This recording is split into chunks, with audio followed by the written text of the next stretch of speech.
میں کچھ دن پہلے ایک جگہ تعزیت اور ڈرتا ڈرتا گیا تعزیت کرنے. پرانے جاننے والے تھے, دوستوں کا رشتہ تھا, تو میں ایک ہی بیٹا تھا, تو وہ مجھے پتا چلا کہ ٹرین ایکسیڈنٹ میں انتقال کر گیا. تو میں ڈرتے ڈرتے گیا کیونکہ معاملہ مشکوک تھا. اور جب میں تعزیت کے لیے اندر پہنچا تو ہمارے جو انکل تھے, جن کا میرے دوست تھے, وہ ان کے کچھ عزیز کہنے لگا کہ حضرت جی آپ کے ساتھ والے باہر جا سکتے ہیں؟ تو میں نے کہا چلے جاتے ہیں. میں دوستوں کو گاڑی میں بھیج دیا, اور جب میں نے اس سے بات چیت کی, کہنے لگا میرا بیٹا ایکسیڈنٹ تو میں نے بنایا ہے, وہ تو خودکشی کر کے مرا ہے. شادی کے 11 سال بعد خدا نے ایک بیٹا دیا تھا, اور مجھ سے غلطی یہ ہوئی, میں نے کہا میرے بیٹے کو تکلیف کوئی نہ آئے. اس کے منہ سے جو نکلا میں نے اسے دیا, جو اس نے مانگا میں نے دیا. کہتا ہے جو شخص 16,000 مہینے کا کمائے اور بیٹے کو 40,000 کا موبائل خرید کے دے, کہتا ہے میں نے ہر سہولت اسے دی. پھر ایک امیر کی لڑکی سے یونیورسٹی میں پڑھتے ہوئے اس کا تعلق بنا. بچی کے میسج بھی میں نے اپنے موبائل, اس بچے کے موبائل میں دیکھے, اور اس لڑکے نے جو میسج سینڈ کیے وہ بھی میں نے دیکھے. پھر میں گھر پہنچ گیا, میں نے بیٹے سے منتیں کی کہ بیٹا وہ ہمیں رشتہ نہیں دیں گے, ہماری برادری بھی چھوٹی ہے اور ہمارے جیب میں پیسے بھی کوئی نہیں. پھر میں ان کے گھر گیا, بیٹا نہ مانا, اور میں نے اس شخص کو بلا کے کہا تیری بیٹی کے میسج ہیں, خدا را خیال کر, اور تیرے تو 7 بچے ہیں, میری گود میں تو ایک ہی پھول کھلا ہے, میں کدھر جاؤں, خیال کر. اس نے کہا دوبارہ تو نے نام لیا تو ایسے کیس میں باپ بیٹے کو پھنساؤں گا کہ ساری زندگی نکل نہیں سکو گے. نے کہا میں نے بیٹے سے کہا کہ بیٹا میں نے پگڑی تک رکھی ہے پر مجھے رشتہ نہیں ملا, تو باز آ جا. کہنے لگا 3 راتیں میرا بیٹا سویا نہیں, اور مجھے کہنے لگا حضرت جی وہ 4تھی رات سویا ہے تو دوبارہ اٹھا نہیں. مجھے کہنے لگا مجھے اجازت دو کہ میں اس بیٹی کو بھی قتل کر دوں اور اس کا باپ بھی قتل کر دوں, میرا تو گھر اجڑ گیا نا. وہ کہنے لگا میں کبھی کبھی دوستوں کے پاس جا کے رات گزار لیتا ہوں اور میں اپنے دل کو سکون دے لیتا ہوں, لیکن اس کی ماں اس کے جوتے سینے سے لگائے پھرتی ہے, اس کی اماں اس کے پرانے کپڑے لے کے سینے سے لگائے پھرتی ہے. کہنے لگا حضرت جی کوئی کوشش کرو, کوئی دعا کرو کہ اللہ مہربانیاں کرے. میں کہہ تو نہیں سکا ان سے, لیکن میرے دل میں خیال آیا کہ کس نے کہا تھا کہ بچہ یونیورسٹی میں کو ایجوکیشن میں داخل کراؤ, کس نے کہا تھا کہ اس کے ہاتھ میں آگ کا انگارہ دو. میرے دوست, آپ تیز آنچ تیز آگ جلا کے اس کے قریب مکھن رکھو, اور پھر مکھن سے کہو کہ ڈلنا نہ, پھر مکھن سے کہو کہ پگھلنا نہ. بھئی تیز آگ قریب جلا دی اور تو کہتا ہے پگھلنا, یہ کیسا ممکن ہے؟ ہو سکتا ہے؟ بولیے نا, ہو سکتا ہے؟ لڑکا اور لڑکی کٹھے کالج میں پڑھیں, ایک کمرے میں رہیں, ایک چھت کے نیچے رہیں, ایک دوسرے کو دیکھیں, نام جانیں, فون نمبر پاس ہو, اور پھر کہنا کہ تم عشق کا چکر نہ لڑانا, کیسے ممکن ہے؟ اور بڑے سیانے بندے کہتے ہیں حضرت صاحب اعتماد ہونا چاہیے اولاد پہ. میرے نبی پاک کو اپنی بیویوں پہ اعتماد نہیں؟ عبداللہ ابن مکتوم نابینے سے ابھی آئے ہیں تو حضور نے فرمایا پردہ کر لو. حضور کو اعتماد نہیں؟ مصطفیٰ سے پاک گھر کسی کا ہو سکتا ہے؟ فرمایا پردہ کر لو, نقاب ڈالو. سونے وہ تو نابینا ہے, فرمایا تمہیں تو نظر آتا ہے نا, ڈالو نقاب.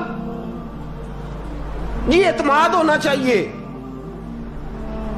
یہ کیسا اعتماد ہے کہ تو تیز آگ جلائے اور مکھن قریب رکھ کے اعتماد کر, یہ کیسا اعتماد ہے؟ ایک حدیث سنانے لگا, زندگی بھر بھولنا نہ, دل کی تختی پہ لکھنا یہ روایت. توجہ ہے آپ کی؟ جاگ رہے ہیں؟ بار والوں کو میری بات کی سمجھ آ رہی ہے؟ حدیث سنانے لگا ہوں, ابن حجر اسقلانی حدیث لائے ہیں. رسول پاک صلی اللہ علیہ وسلم نے فرمایا جہاں مرد اور عورت اکیلے ہوں وہاں تیسرا شیطان ہوتا ہے. یہ تو پہلے بھی سنے ہوں گے نا اتنے لفظ، اس سے آگے ہیں ابن حجر حدیث کے لفظ لائے.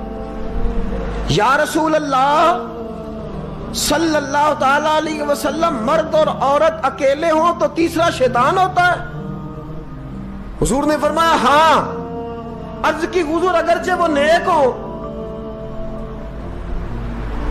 جاگ رہے ہیں نا آپ لوگ، اگرچہ وہ جہاں مرد اور عورت اکیلے ہوں وہاں تیسرا شیطان ہوتا ہے.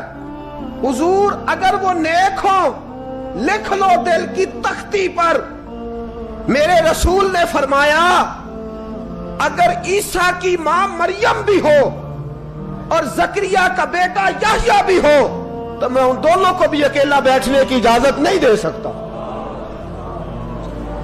فرمایا عیسیٰ کی ماں مریم جو رہی مسجد میں، پلی مسجد میں، جس کی پاکیزگی کا اعلان قرآن کر رہا ہے، عیسیٰ کی ماں مریم. اور فرمایا یحییٰ صرف نبی نہیں، نبی کے بیٹے بھی ہیں، زکریا بن یحییٰ. فرمایا اگر یہ دونوں بھی ہوں، ایک نبی ہو اور ایک ولی ہو، مریم اور یحییٰ بھی ہو، مریم اور زکریا بھی ہو، فرمایا میں ان کو بھی اکیلے بیٹھنے کی اجازت ہے. تو کس نیکی اور پرہیزگاری کی بات کرتا ہے؟ تو کیسا پیر ہے اس کے پاس تنہائی میں بیٹھ کے بی بی اپنا دکھڑا سنا رہی ہے؟ تو کیسا مفتی ہے؟ اٹھا کے لے جا طریقتیں شریعتیں اور جا کے سنبھال لے اپنے جبہ اور دستار میں. وہ کوئی جبہ اور دستار نہیں، وہ گند ہے. اس لیے کہ جو نبی مریم سلام اللہ علیہا کو نبی کے پاس بیٹھنے کی اجازت نہیں دے رہے، وہ پیر کس بات کی مولی ہے جو بیبیوں کو بغیر پردے کے سامنے بٹھاتا ہے؟ اور تنہا بی بی کہتی ہے میرا دکھ سن لے، کس نے اجازت دی ہے؟ اور پھر کہنا تماشا لگ گیا، سٹنڈ لگ گیا. یہ شریعت بیان کر رہا ہوں، رسول اللہ کا فرمان بیان کر رہا ہوں، اور اس سے آگے ہمیں کسی دلیل کی ضرورت بالکل نہیں ہے. پتہ نہیں باپ کو کہ میرا بیٹا کیا کر رہا ہے. اندھی ہے وہ ماں جس کی بیٹی سارا دن نیٹ پہ بیٹھی رہتی ہے، اس کو خبر نہیں کیا ہو رہا. اور جب آگ گلے تک آتی ہے نا، داڑیاں جب جلنے لگتی ہیں تو ہمیں خیال آتا ہے یہ کیا بن گیا. اور جب ماں کا دوپٹہ کھینچنے لگتا ہے نا سگا بیٹا کہ چل میرا رشتہ مانگ، پھر اس کو پتا چلتا ہے کہ یہ تو معاملہ ہی بڑا خراب کر لیا میں نے. میرے دوست، جوانی زیادہ پیسے کمانے کا نام نہیں. اگر تو قیمتی کپڑے پہنتا ہے تو تو جوان نہیں. تو 50 کلو وزن بائیں ہاتھ سے اٹھا لیتا تو تو جوان نہیں. اگر تو ڈگریوں کا ڈھیر لگایا ہے اور تیرا دراز اور الماری بھر گئے ہیں تو تو جوان نہیں. اور اگر تو نے اپنے خاندان اور معاشرے میں اونچا افسر بن کے نام کما لیا تو جوان نہیں. جوان اس کو کہتے ہیں جس کی جوانی پاکیزہ ہوتی ہے. جوان اس کو کہتے ہیں جس کی نظر جھکی ہوئی ہوتی ہے. جوان اس کو کہتے ہیں جو حیا کا پتلا ہو. جوان اس کو کہتے ہیں جو شرم کا پیکر ہو. جوان اس کو کہتے ہیں جس کی نظر سے معاشرے کی بہو بیٹیاں بچی ہو. جوان وہ ہوتا ہے، جوان بھی ہو پاکیزہ بھی ہو، جوان وہ ہوتا ہے کہ میرے رسول پاک نے فرمایا صبح قیامت اللہ عرش کے سیدھے جانب جوان کھڑا کرے گا. 30 سال کا جوان، چڑھتی جوانی، خوبصورت آنکھیں، روشن چہرہ، اس کا وجود طاقت والا. نبی آگے بڑھ کے پوچھیں گے یا اللہ یہ کون ہے جو تیرے دائیں جانب کھڑا ہے؟ اللہ فرمائے گا یہ وہ جوان ہے کہ خوبصورت عورت نے اسے کہا تھا میرے ساتھ منہ کالا کر لے، پر اس نے نظر جھکا کے کہا تھا انی اخاف اللہ. نہ بھائی میں تو اپنے اللہ سے ڈرتا ہوں. فرمایا یہ پاک جوانی والا ہے، یہ حاجی نہیں، نمازی نہیں، یہ ولی نہیں، یہ صوفی نہیں، یہ وہ نہیں جو غوث زمان ہو، قطب دورہ ہو، پیر طریقت نہیں، مفتی وقت نہیں. یہ خالی جوان ہے پر پاک جوانی لے کے آیا ہے. یہ خالی جوان ہے پر پاکیزہ جوانی لے کے آیا. یہ خالی جوان ہے پر اس کی نظروں میں حیا بڑی ہے. یہ پاک، یہ کیا تماشا لگ گیا عشق کا چکر. اور آج جتنی مصیبتیں کھڑی ہوئی ہیں اس عشق مجازی کے روگ نے کھڑی کر دی ہیں ہر جوان. ہمارا ایک بچہ تھوڑے دن پہلے اس علاقے کا محمد طیب نام کا شہید ہو گیا.